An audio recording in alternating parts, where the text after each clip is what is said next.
Salut à tous et bienvenue dans cette formation intitulée Initiation au TypeScript.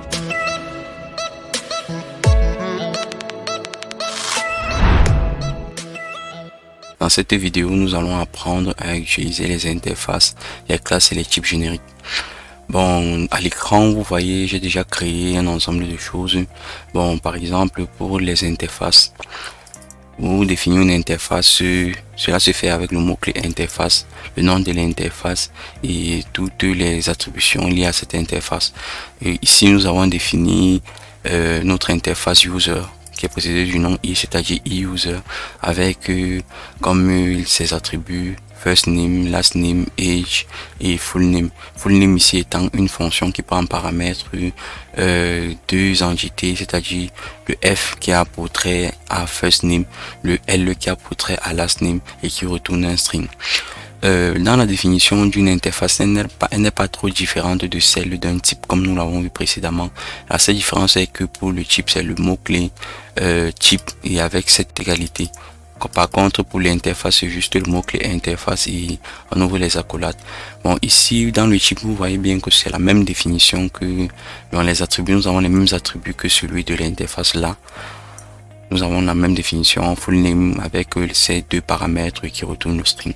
Maintenant, dans l'utilisation ici, j'ai défini une constante user qui a pour type interface, donc qui a pour e-user qui c'est-à-dire l'interface user ici qui prend, et ici je définis en fait l'implémentation de cette interface, c'est-à-dire le first name qui va prendre le test, le last name qui va prendre TypeScript, age qui va prendre 10 et full name qui va être une fonction qui va prendre en paramètre deux choses et qui va retourner la concaténation des deux, c'est-à-dire f et l. Maintenant, lorsque j'instancie alors mon utilisateur, lorsque je veux utiliser ma constante et plus précisément la fonction full name, je dis user.fullName, je passe au premier paramètre qui est user et le second paramètre qui est computer. Maintenant, quand je vais essayer de faire un console.log pour voir ce que ça retourne, ce que le user retourne et ce que notre full name va tourner. Je lance le run.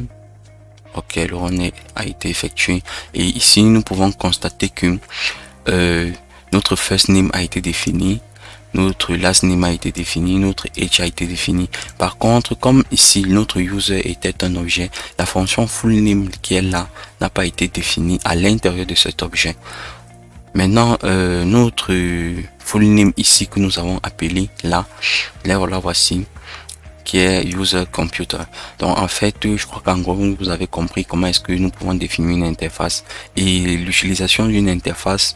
Bon, c'est vrai que nous utilisons la plupart du temps lorsque nous définissons des classes, mais elle n'a pas de limite. Elle peut aussi être utilisée sur une fonction, sur une variable, une constante, etc. Bon, nous allons passer ici à la définition d'une classe. Je vais décommenter ce code. Ok, maintenant pour définir une classe, cela se fait par le mot-clé classe et après avoir utilisé le mot-clé classe, nous utilisons ce mot user. Et maintenant dans le user, nous définissons un ensemble de, en fait on appelle ça une logique, en fait des ensembles d'attributs liés à cette classe, c'est-à-dire le private age, donc c'est-à-dire l'âge ici qui a pour statut privé et qui va prendre, qui sera de type number, le first name qui est public qui sera du type string, le last name qui est public qui sera du type string, le full name qui est une fonction publique qui va prendre en paramètre deux choses et qui va retourner par exemple bon, l'âge qui va prendre la valeur 10 et qui va retourner la concaténation de ces deux choses ici. Ici vous voyez que ce n'est pas très, la définition de cette classe n'est pas très différente de celle de l'objet user que nous avons défini plus haut ici. La seule différence est que ici nous avons ces attributs publics, privés là qui permettent en fait de pouvoir rendre accessible un élément de notre classe. Quand je le mets à privé, ça veut dire que je ne peux pas avoir accès à age si je me suis à l'extérieur de la classe. Donc ça veut dire si j'instancie la classe comme je l'ai fait ici, new user, si j'instancie la classe, je ne peux pas avoir accès à user. Mais comme c'est public ici, je peux avoir accès à first name, last name et full name. C'est un peu à peu près comme ça que nous définissons une classe. Maintenant, vous allez me dire pourquoi est-ce que j'ai mis le point d'exclamation ici. J'ai mis le point d'exclamation ici juste pour rendre en fait ces attributs utilisables direct sans toutefois passer par le constructeur, parce que si je ne le mets pas, j'aurai une erreur qui va dire que ces attributs-ci n'ont pas été initialisés ou ces constances-ci n'ont pas été initialisées. Donc ainsi dit, je crois que nous allons passer à l'exécution. Bon, dans cette ligne-ci, j'instancie la classe. Après avoir instancié la classe, je remplis maintenant mes variables ou mes constantes. C'est-à-dire là, le last name prend la valeur test2, le first name prend la valeur test2, le last name prend ceci, le full name prend les deux paramètres. Donc ici, j'ai préféré passer le user first name et le user last name. Et du coup, je tape le console.log. Ayant fait ceci, je vais run. Et quand je run, on va plutôt se concentrer sur le deuxième. Voilà ce que j'ai. J'ai ici test2, j'ai ici ça et j'ai ici le h. Maintenant pour le test2, nous avons ici test2 qui est de ce type-ci. Ok, ayant défini ceci, je crois que maintenant nous allons passer au type générique. Pour définir un type générique là, il suffit de mettre entre crochets notre type générique. Le T, ça veut dire que ça est n'importe quoi. Il peut être du type élémentaire de TypeScript, c'est-à-dire boolean, string, number, et il peut aussi être des types custom, c'est-à-dire par exemple user, comme l'interface que nous avons définie plus haut. Donc ici, par exemple, j'ai défini ceci, type2, qui est du type générique ici, et dans le full name sera ça. Ça veut dire que si je veux par exemple l'utiliser, je peux définir par exemple une constante que je vais appeler par exemple user3, qui sera du type user type 2, et qui va prendre un paramètre ici comme type générique le string.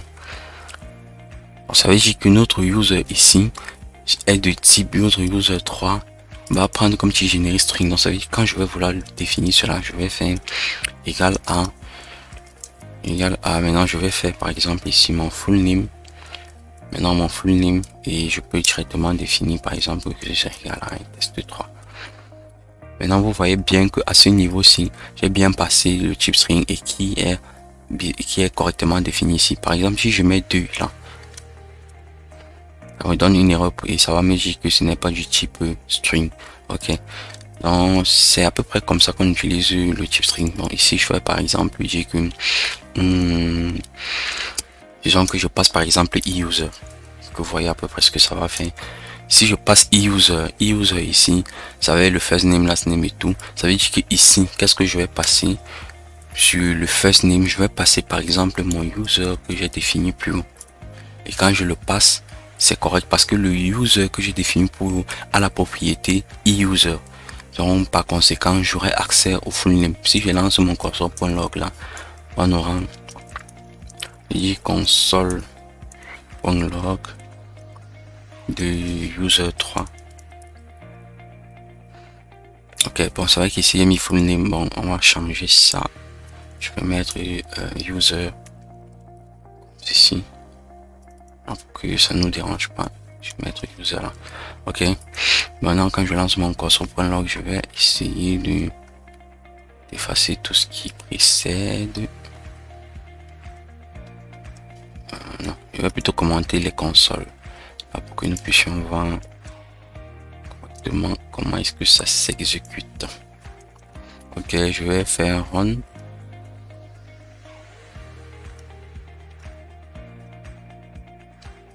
Je vais run et maintenant quand je run, qu'est-ce que j'ai? Quand je run ici dans notre objet, on a l'objet user et l'objet user qui est défini par ceci.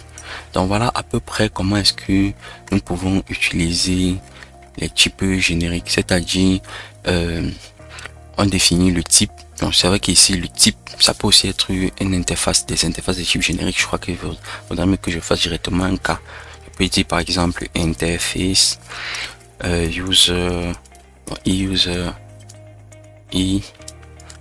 user type par exemple, que je mets à T et j'ouvre là. Je dis par exemple que ce sera user, il sera du type T. Donc voilà à peu près comment on définit notre interface générique. Donc je peux prendre ceci, je remplace là et ça va faire la même chose. Donc quand je le mets là, si je run, qu'est-ce que ça va me donner? Je run et voilà, quand je run, on a le même résultat que précédemment. Donc à peu près, voilà à peu près comment est-ce que nous pouvons définir des types génériques. Bon, voilà, parvenu au terme de cette vidéo, nous avons appris à définir une interface, une classe, des types génériques. Je vous invite à liker, à partager, sans oublier la cloche de notification qui vous informera de toutes nouvelles vidéos à venir. Merci, à la prochaine.